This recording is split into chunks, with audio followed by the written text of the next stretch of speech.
You're listening to the Curate Your Life podcast with Temetria, episode 111.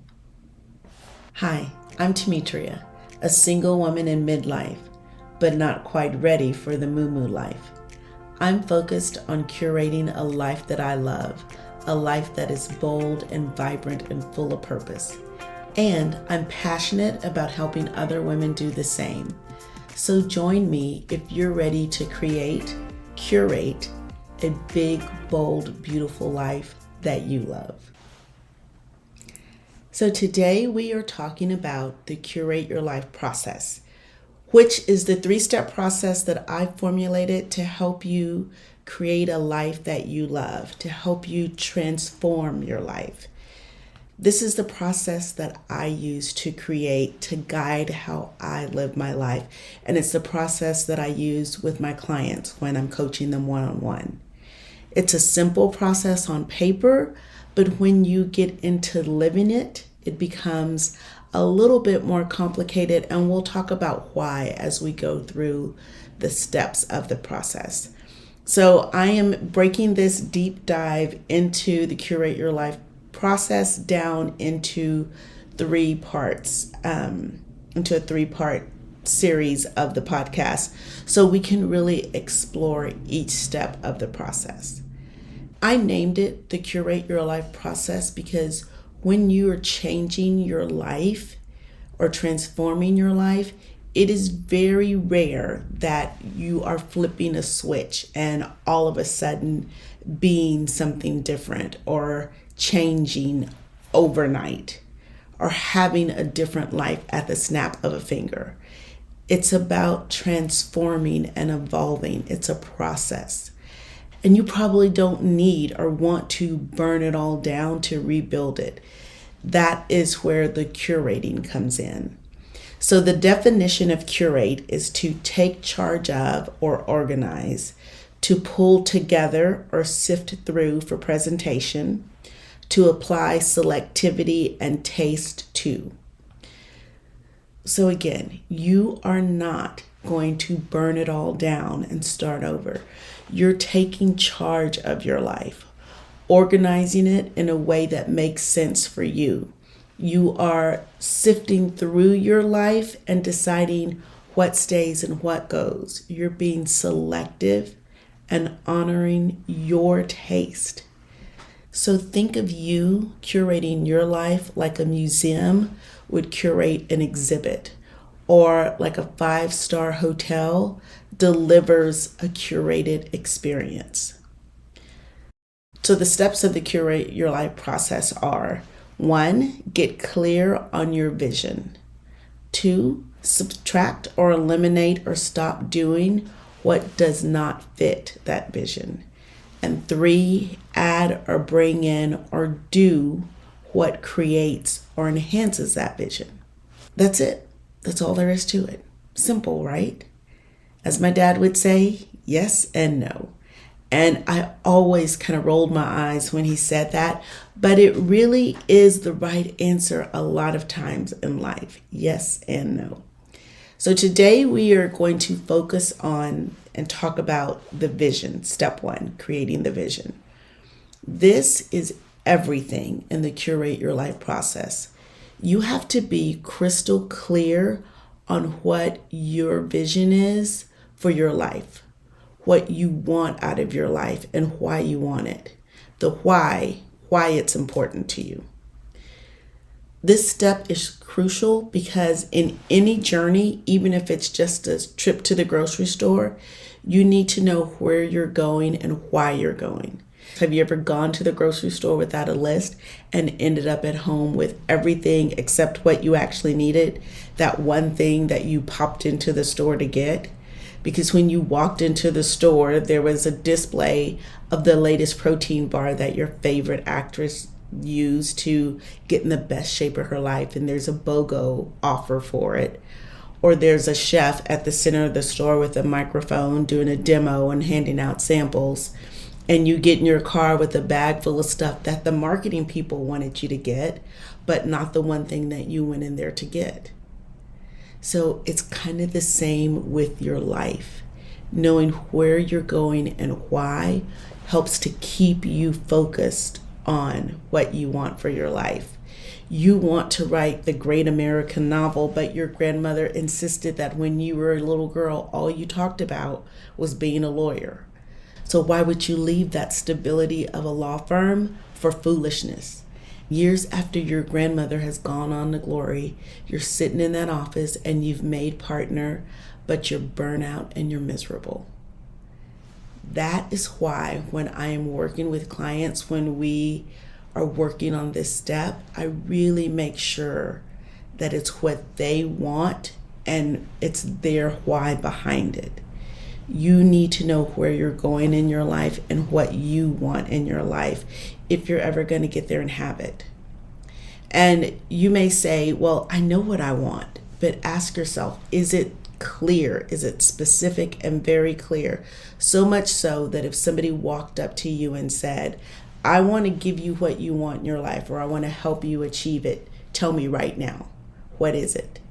Could you articulate that clearly with minute details so they know exactly what you want and what they're granting you or giving you? Because if it's something like, I want to be happy, or I want a new car, or I want money, and I want to be independently wealthy, or I want to meet the love of my life, all of those are nice things, but how is that person going to know exactly what you want? What is happy for you? What does that mean for you? What has to be in place for you to be happy? Who are you with? Where are you? What do most of your days consist of? Is happy you get a free pass to the latest feel-good blockbuster and free popcorn? Maybe that'll make you happy for a bit. But what if happy for you is being by the ocean where you can write and watch the sunrise and sunset every day? Or a cozy place where you can make great meals and entertain friends? Or what if happy for you is a shot at being a race car driver? Think about it. Could you tell somebody in great detail what would make you happy? If it's the money, how much money do you need to be independently wealthy? Is it enough to sit at home and have all the bills paid? That might be the dream. Or is it enough to travel the world? Or is it enough that you can make significant donations to causes that are important to you, that you're passionate about? Or is it all of those? But there needs to be specific details behind it. In that case, it would be a number. So it's not just important to know what you want in case you come across some kind benefactor. It's essential to know what you want and why, so you have purpose to your life. You have a path that you're traveling on. So you have to build the vision. You have to create the vision. And there are 3 important things about this step that I want you to keep in mind.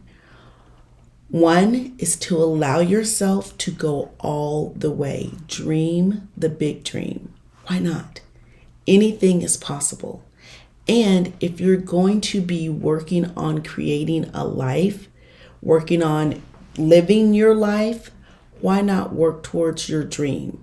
So when you're doing the work, when you're in it, you're working towards something that's fantastic, not something that's just mediocre. And the second thing that I want you to keep in mind is this is your dream, not an attempt to make somebody else happy or to live a life that they would approve of.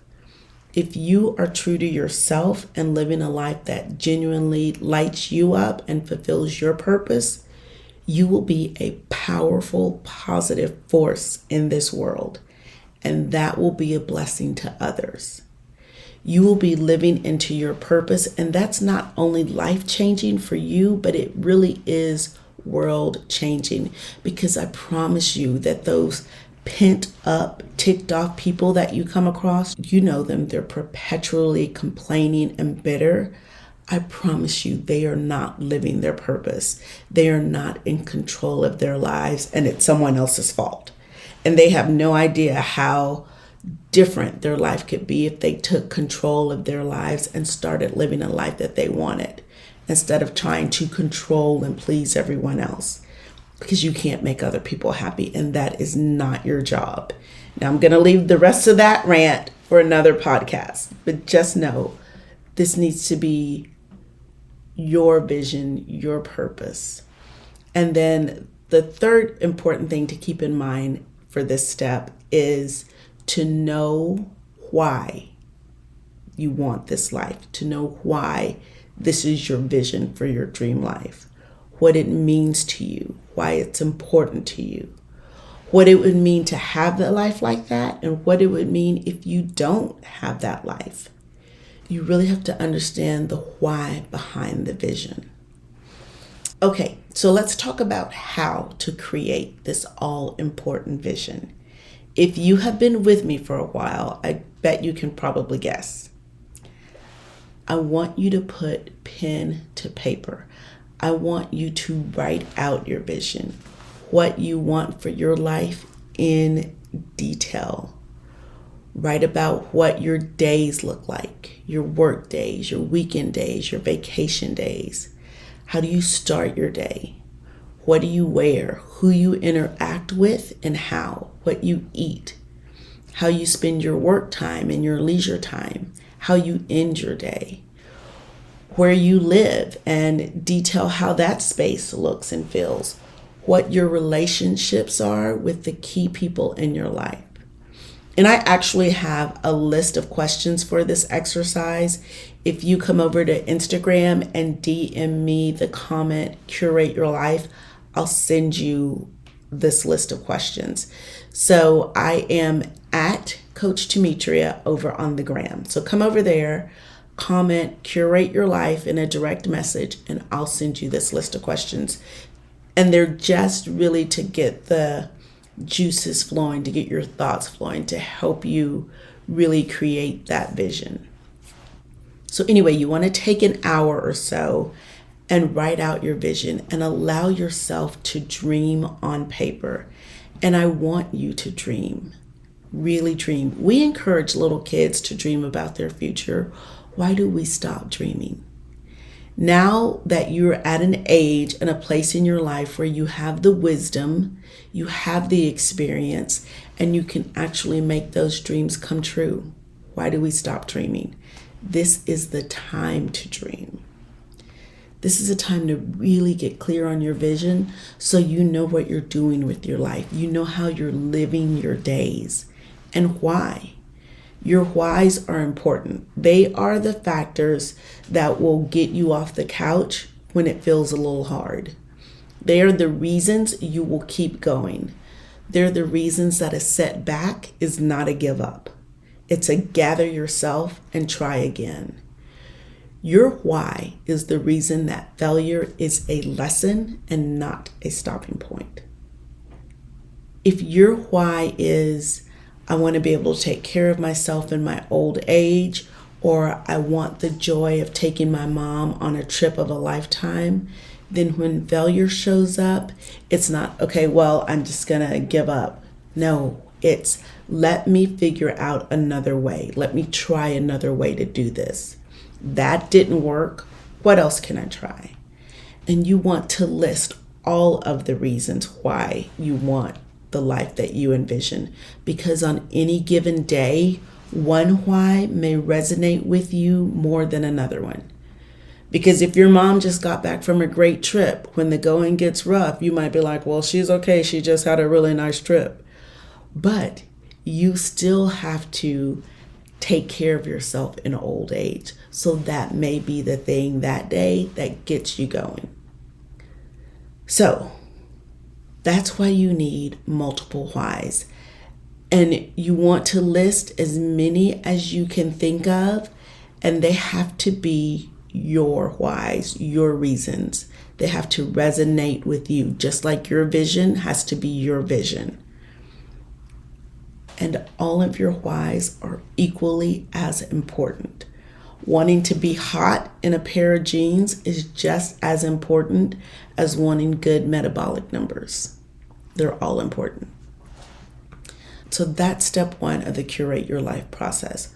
Write out your vision in detail, like you're telling somebody a great story. Because it is a great story. It's the story of your life. And by God, if you're telling it, you better be telling a great story about your life. So one last thing, maybe you have the vision. Maybe a long time ago, you decided that this is what I want for my life or in my life. And you've been working towards that. That's great. I applaud you for that, because that's a lot of work that most people don't do. They're just going through the motions.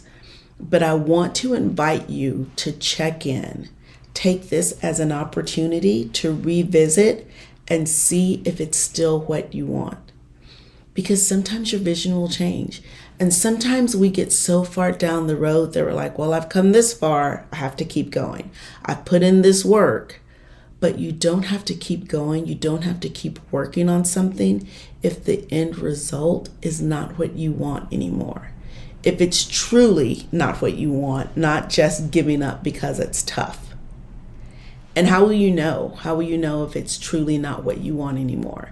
When you let it go, if it's truly not what you want, when you let it go, you don't think about it anymore.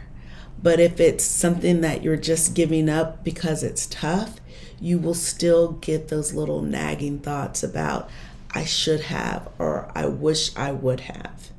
That's how you'll know the difference. It's a gut check. For me, it is always a gut check. Trust your instincts. And yeah, just know that what you want in your life now may be totally different from what you wanted in your 20s, 30s, and 40s. Or it may be exactly the same. Most likely, it's shifted to some degree. So if the vision has changed, know that it's okay. And you can shift your path and work towards that new vision. That's why it's called a process. That's why it's curating. It's pulling in, it's sifting, it's sorting, it's organizing your life to fit your vision. And that vision sometimes changes. Sometimes a museum will have to pull out a piece of a collection because it was something that fit the collection and it was a nice to have. But now they have the opportunity to bring in the ultimate piece for that collection. So they're going to get rid of that nice to have and bring in that ultimate piece. So that could be the shift when the vision, this was nice, but now this is even better, because your capacity to dream grows as you grow and as you evolve. What was a dream 20 years ago, now you're there. So what's the next dream? What's the next thing? And not to say you don't appreciate where you are, but that doesn't mean that you can't change, evolve, and grow into the next version of you, into the next dream. So in the next 2 episodes, we will discuss how to begin creating that vision. Or maybe it's for you how to shift and now take the new path to the next vision. So you've done the work, the vision is in place. Now what's next? What are the steps to actually get you there? That's what we are going to be covering in parts 2 and 3 of this series, this deep dive into the Curate Your Life process. So remember, if you want the questions to walk you through the exercise for the vision, come over to Instagram, DM me the comment, Curate Your Life, and I'll send you those questions. Until next time. If you're ready to put the focus back on you and be the star of your show again, I invite you to join the Bend Your Life Challenge, where you'll spend 5 days focused on something meaningful to your life. You pick the goal or the thing that you want to focus on, and I guide you through the challenge. And when I say challenge, I mean opportunity. Opportunity to put on blinders and focus on what's important and meaningful to you and creating that in your life. Join me for the next Bend Your Life Challenge. It'll be better than anything you can stream. You can find the link to join in the show notes.